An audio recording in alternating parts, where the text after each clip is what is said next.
APS Meeting Program Chair David Campbell is joining me now. What a Herculean effort to put this all together. You've got an in-person meeting, you've got a virtual meeting at the same time. Well, Herculean is definitely the right word. The credit goes largely to the APS staff, to be honest. Of course, the program committee, the DCMP and DMP and others did a lot of work on the scientific input, but organizing the meeting is the Herculean work of the APS staff. There are about, I think, 7,500 in-person attendees and 5,400 virtual attendees. It's the biggest meeting, APS March meeting, that we've ever had. And it really is, as you said, two meetings in one.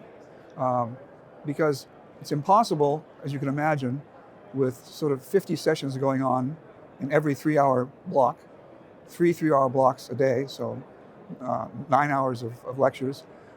It's impossible to live stream them all. So many of the events had to be recorded in advance, and people had to upload their talks, and many people didn't know that, or to be honest, they didn't read the emails, or there were so many emails.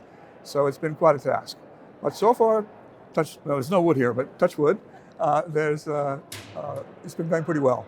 The good news is with some of those recorded, I think people can attend the in-person sessions and then maybe go back. What are some of the program highlights that you say, don't miss this?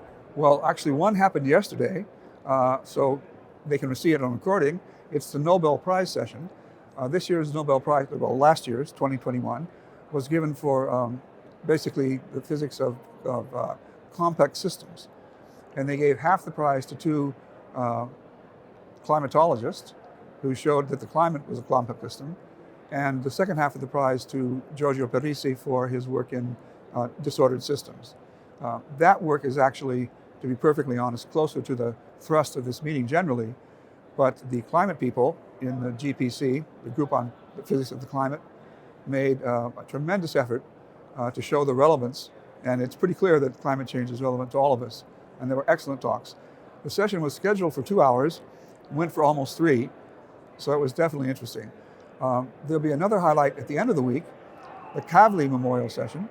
I don't think they call it Memorial, Kavli Session, which is going to be on the value of physics for everyday life. And we have 5 outstanding speakers, including a Nobel laureate. So that'll be on Thursday. And then in between, there's sessions on everything. Of course, superconductivity is still very hot, high temperature superconductivity, two-dimensional materials, applied physics is very big. I've seen a lot of smiles here, people who are coming together for the first time in several years. What has that been like for you? And clearly it's easier to navigate, I think, when you're here. Yeah, well, it's actually extremely interesting. It was 2019 that we last had a meeting. That was it was in Boston, actually.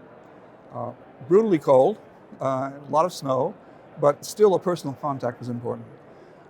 We canceled the 2020 meeting at the very last minute.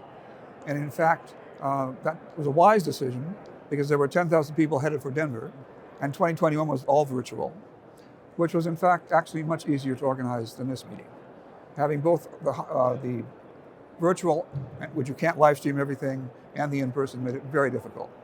You talk about this idea of not being able to live stream. Is there a way, or do you have advice for people who are attending virtually to really get the most out of the conference?